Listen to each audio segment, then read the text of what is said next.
আল্লাহ রাসূল মুহাম্মদ সাল্লাল্লাহু আলাইহি ওয়াসাল্লাম বলেন, লা হাসাদা ইল্লা ফি ইথনাতাইনি। হিংসা করা ঠিক নয়, কিন্তু দুইটি বিষয় ঈর্ষা করা যাবে। রাজুলুন আতাহুল্লাহু মালান ফাসুল্লিতা আলা হালাকাতিহি ফিল হক। ওই ব্যক্তিদের সম্পর্কে ঈর্ষা করা যাবে যাদেরকে আল্লাহ রাব্বুল আলামিন সম্পদ দান করেছেন, আর সেই সম্পদ অঝরে খরচ করার হকের পথে ফিল হকি, হকের পথে খরচ করার তৌফিক দিয়েছেন, তাদের সম্পর্কে হিংসা করা যাবে, ঈর্ষা করা যাবে। দ্বিতীয় নম্বরে যাদের সম্পর্কে ঈর্ষা করা যাবে, রাজুলুন আতাহুল্লাহুল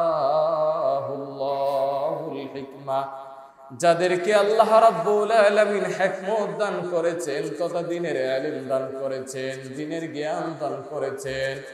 ফাহুয়া ইয়াকদি বিহি ওয়া ইউআল্লিমুহা, এবং সেই দ্বীনের ইলম মানুষকে শিক্ষা দেওয়ার তৌফিক দিয়েছেন, এমন ব্যক্তিদের সম্পর্কে ঈর্ষা করা যাবে। তাহলে দুই শ্রেণীর ব্যক্তিদের সম্পর্কে ঈর্ষা করা যাবে, যারা অঝরে আল্লাহর রাস্তায় খরচ করা আল্লাহ তৌফিক দিয়েছেন এমন ব্যক্তিদের সম্পর্কে, আর তাদের সম্পর্কে যারা দ্বীনের জ্ঞান অর্জন করেছে এবং মানুষদেরকে অঝরে শিক্ষা দেয়, মানুষদেরকে বেশি বেশি দ্বীনের শিক্ষা দেয়, তাদের সম্পর্কে হিংসা করা যাবে, ঈর্ষা করা যাবে। তাহলে দ্বীনের জ্ঞানের এত মূল্য আল্লাহ রাব্বুল আলামিন বলেন, ওয়াল্লাযীনা উতুল ইলমা দারাজাত। আল্লাহ বলেন, আমি যারা দ্বীনের জ্ঞান অর্জন করবে তাদের সম্মান আমি আল্লাহ রাব্বুল আলামিন নিজে বাড়িয়ে দিব। শুধু তাই না, রাসূলুল্লাহ সাল্লাল্লাহু আলাইহি ওয়াসাল্লাম বলেন, নাযারাল্লাহু ইমরান সামি'a মিন্না শাইআন ফাবাল্লাগাহু কামা সামি'a মিন্না ফারুব্বা আওয়ালাহু মিন সামি'। রাসূলুল্লাহ সাল্লাল্লাহু আলাইহি ওয়াসাল্লাম আল্লাহর কাছে দোয়া করেন, আল্লাহ সেই ব্যক্তির মুখ আপনি উজ্জ্বল করে দেন যে ব্যক্তি দ্বীনের জ্ঞান অর্জন করলো, সঠিক কোরআন হাদিসের জ্ঞান অর্জন করলো, সঠিক হাদিসের জ্ঞান অর্জন করলো এবং হুবহু তা প্রচার করলো, তাদের মুখ আপনি দুনিয়া এবং আখিরাতে উজ্জ্বল করে দেন। শুধু তাই না, রাসূলুল্লাহ সাল্লাল্লাহু আলাইহি ওয়াসাল্লাম বলেন, তাসমাউনা ওয়া ইসমাউ মিনকুম ওয়া ইসমাউ মিম্মান সামি'a মিনকুম। তোমরা এমন ভাবে দ্বীনের জ্ঞান অর্জন করো যেন তোমাদের এমন ভালোভাবে দ্বীনের জ্ঞান অর্জন করো, কেননা তোমাদের কাছ থেকে তোমাদের পরবর্তী যারা আসবে তারা শুনবে, আবার তারাও মানুষের কাছে প্রচার করবে। এই জন্য দ্বীনের জ্ঞান এমন ভাবে অর্জন করবা যেইভাবে তুমি দ্বীনের জ্ঞান অন্যজনের কাছ থেকে শিখবে, অন্যজনকে যেন এমন ভাবে শিখাতে পারো।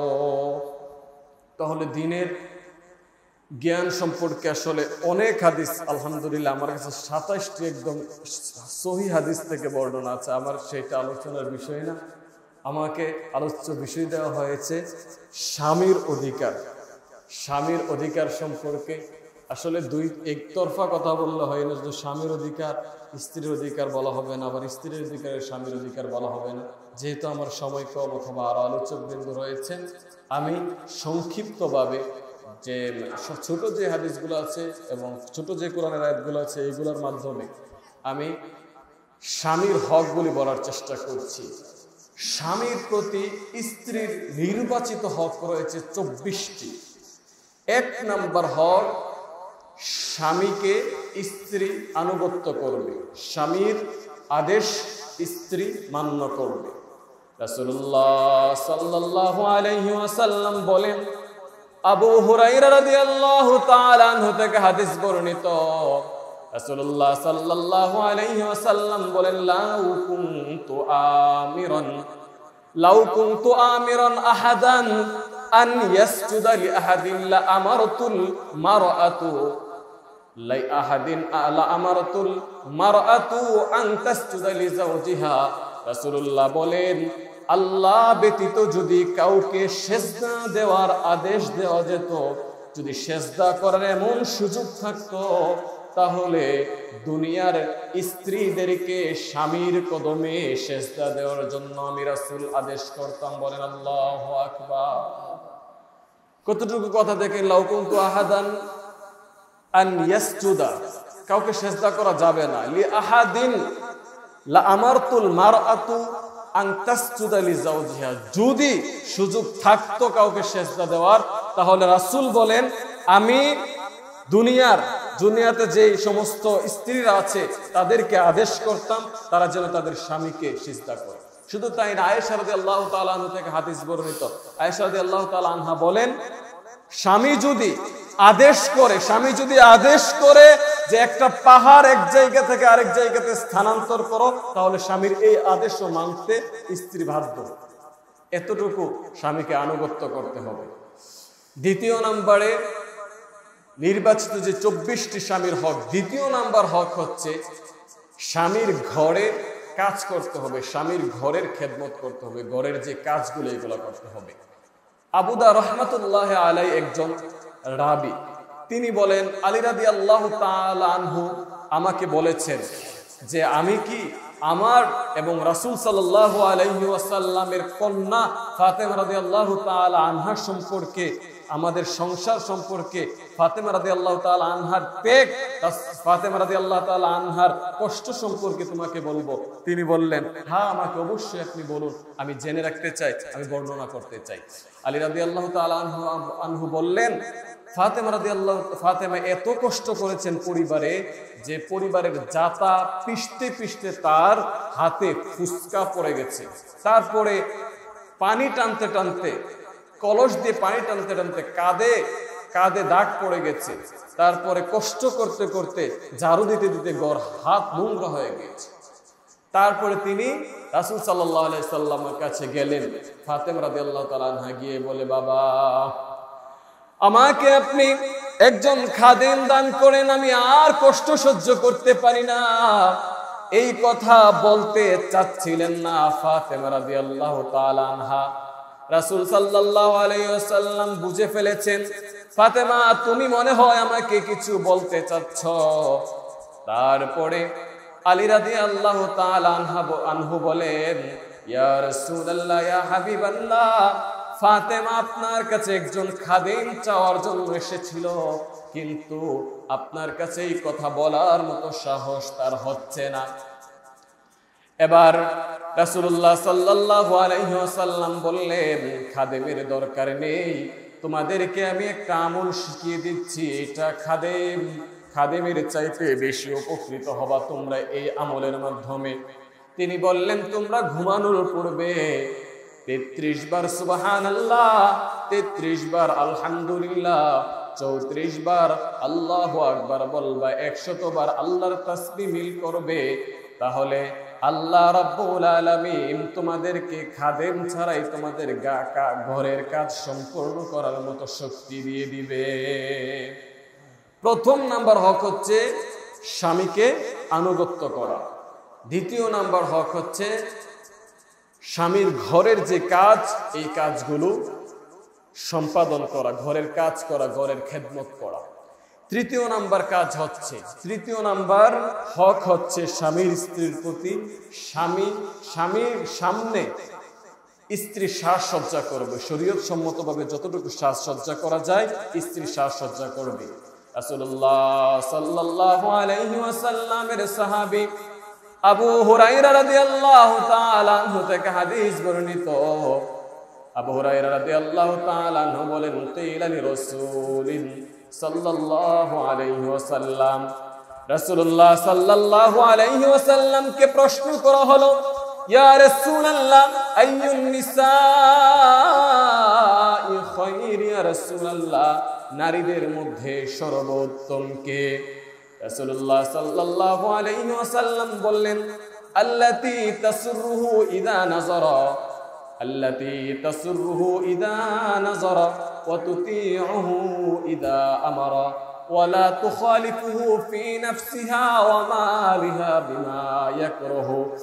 নারীদের মধ্যে সর্বোত্তম নারী হচ্ছে সেই নারী যে নারীর দিকে স্বামী তাকালে স্বামী আনন্দিত হয়, অর্থাৎ স্ত্রী এমন ভাবে সাজসজ্জা করে স্বামী যেন তার দিকে তাকালেই স্বামী আনন্দিত হয়। দ্বিতীয় নাম্বার, স্বামীকে এমন ভাবে আনুগত্য করে যেন স্বামী সন্তুষ্ট থাকে। তৃতীয় নাম্বারে, স্বামীর জান মাল, স্বামীর সন্তান সন্ততি এমন ভাবে আমানত করে যেন স্বামী সন্তুষ্ট হয়ে যায়। রাসূলুল্লাহ সাল্লাল্লাহু আলাইহি ওয়াসাল্লামকে প্রশ্ন করা হলো, ইয়া রাসূলুল্লাহ, ইসলামের নারীদের মধ্যে সর্বোত্তম নারীকে? তিনি প্রথম নম্বরে যেই বৈশিষ্ট্যের কথা বর্ণনা করেছেন সেই বৈশিষ্ট্য হচ্ছে স্বামী যদি যেই নারীর দিকে তাকালে স্বামী শান্তি পায়, স্বামীর কাছে ভালো লাগে, ওই নারী সর্বোত্তম। তারপরে রাসূলুল্লাহ সাল্লাল্লাহু আলাইহি সাল্লাম বলেন, আবার প্রশ্ন করা হলো রাসূল সাল্লাল্লাহু আলাইহি সাল্লামকে যে নারী কোন নারীর মধ্যে বারাকা রয়েছে, কোন নারী সর্বোত্তম? রাসূল সাল্লাল্লাহু আলাইহি সাল্লাম বললেন, তিনটা গুণ যেই নারীর মধ্যে রয়েছে সেই নারী উত্তম। তিনটা কাজ করতে হবে। একটা কাজ হচ্ছে লিহুসনিহা ইনদা, স্ত্রীর দিকে যখন স্বামী তাকাবে তখন যেন ভালো লাগে। ওয়ামা হিয়া মিন জিনাতিন ওয়া নাযাফাতিন, স্ত্রী এমন ভাবে সাজসজ্জা করবে সাধ্য অনুযায়ী এবং পরিষ্কার পরিচ্ছন্ন থাকবে, স্বামী দেখলে যেন স্বামীর কাছে ভালো লাগে। তারপরে রাসূল সাল্লাল্লাহু আলাইহি সাল্লাম বলেন বিত্তাআতি, স্বামীর এমন ভাবে স্ত্রী আনুগত্য করবে যেন স্বামীর কাছে ভালো লাগে। চতুর্থ নম্বরে স্বামীর যে হক, তা হচ্ছে স্বামীর বিশেষ যে চাহিদা, যৌবনের যে চাহিদা, তা পূরণ করা। এই সম্পর্কে আবু হুরায়রা রাদিয়াল্লাহু তাআলা আনহু থেকে হাদিস বর্ণিত। আবু হুরায়রা রাদিয়াল্লাহু তাআলা আনহু বলেন, ক্বালা রাসূলুল্লাহ সাল্লাল্লাহু আলাইহি ওয়াসাল্লাম, ইযা দাআ আর-রাজুলু ইমরাতুহু ফিরাশিহি ফাবাতা গাদবান আলাইহা লানাতুহাল মালাইকাতু হাত্তা তুসবিহ।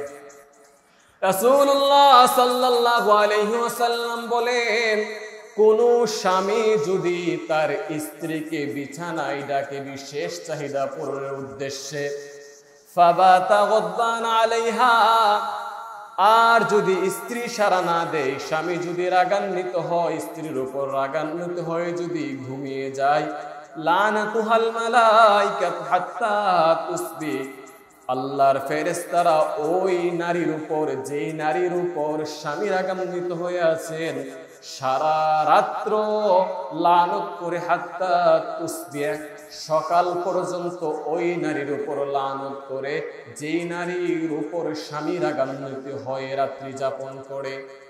তাহলে চতুর্থ নাম্বার স্বামীর হক হচ্ছে, স্বামী যদি কখনো বিশেষ চাহিদার জন্য ডাকে অবশ্যই সাড়া দিতে হবে।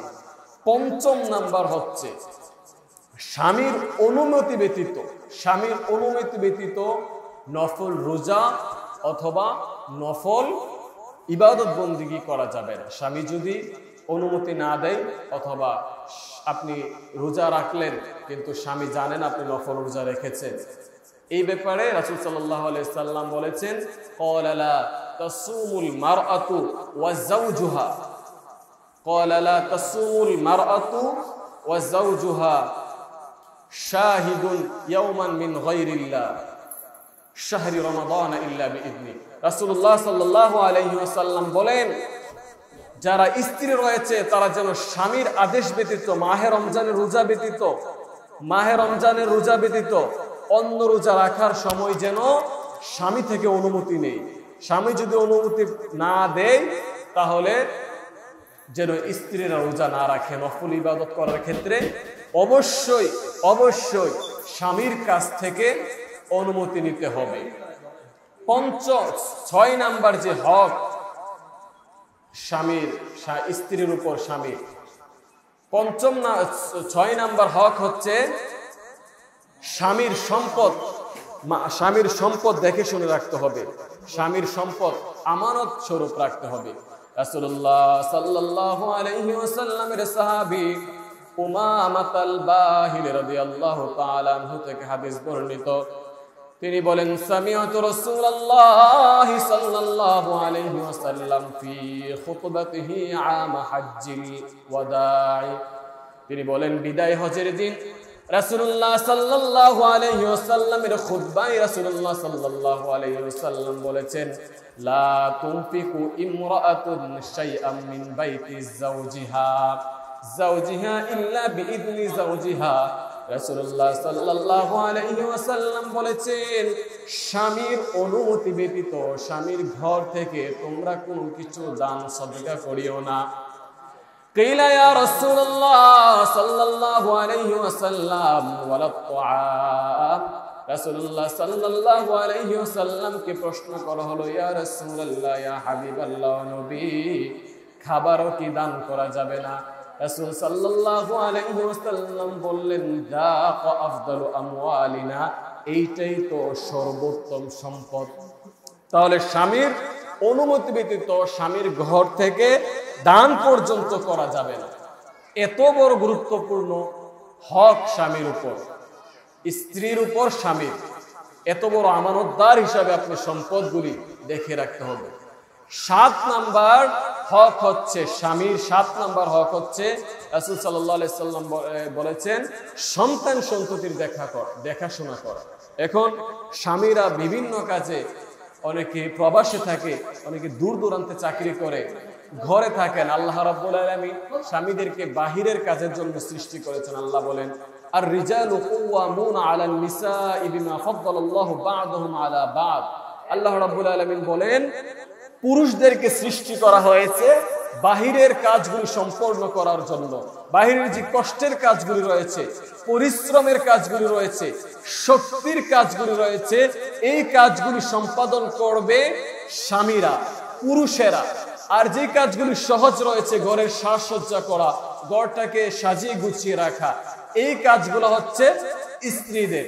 সুতরাং স্বামী যারা রয়েছে তারা বাহিরে থাকবে, আর স্ত্রীরা ঘরকে সাজিয়ে রাখবে, গুছিয়ে রাখবে, আমানত হিসাবে রাখবে।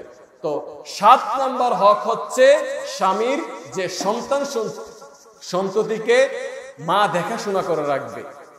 এই ব্যাপারে রাসূল সাল্লাল্লাহু আলাইহি ওয়াসাল্লাম বলেন, আব্দুল্লাহ ইবনে উমর রাদিয়াল্লাহু তাআলা আনহু থেকে বর্ণিত, রাসূলুল্লাহ সাল্লাল্লাহু আলাইহি ওয়াসাল্লাম বলেন, আলা কুল্লুকুম রাইন, প্রত্যেকটা মানুষ দায়িত্বশীল।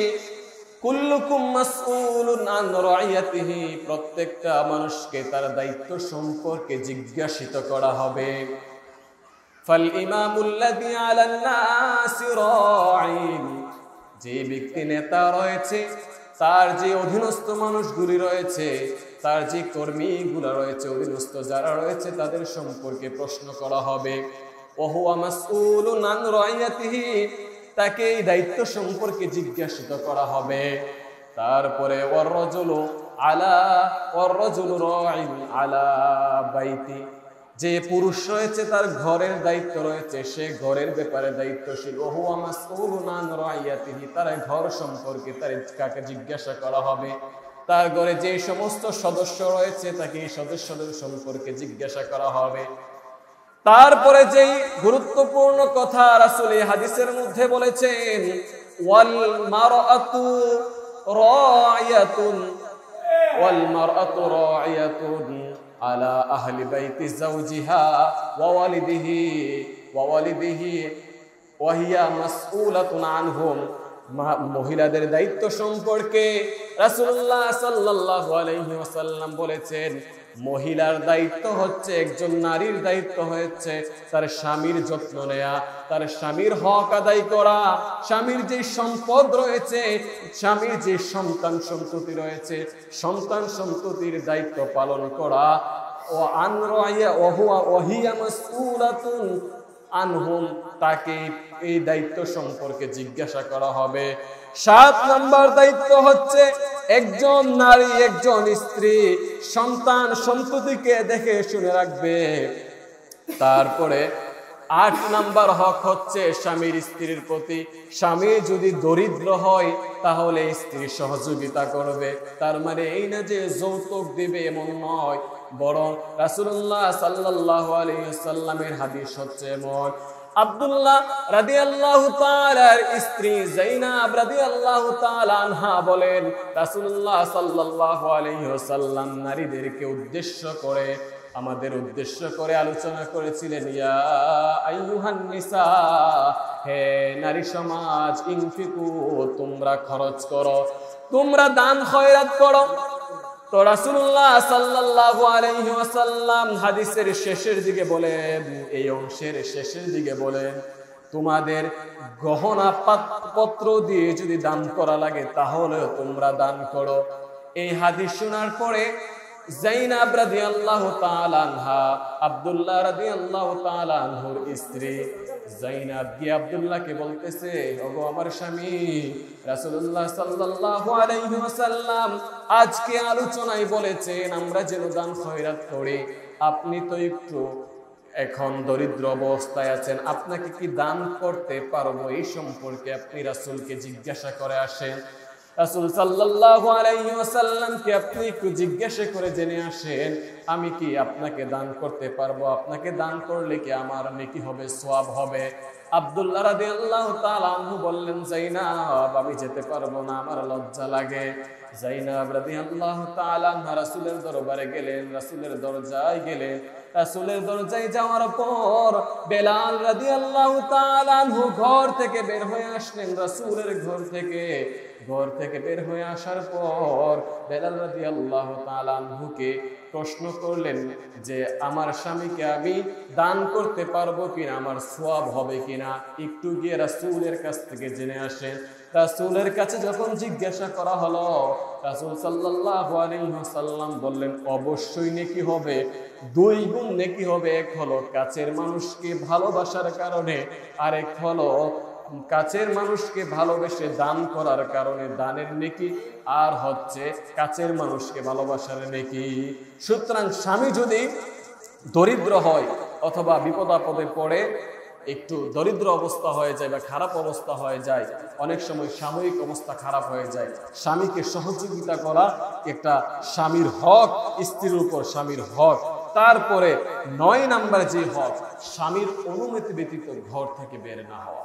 এই ব্যাপারে ফতোয়া বিভাগের মধ্যে অনেক বড় বড় ফতোয়া রয়েছে। আমি যেহেতু বড় আলেম নই ওই বিষয়ে কথা বলছি না, কিন্তু এতটুকু বলছি যে স্বামীর অনুমতি ব্যতীত ঘর থেকে বের না হয় উত্তম।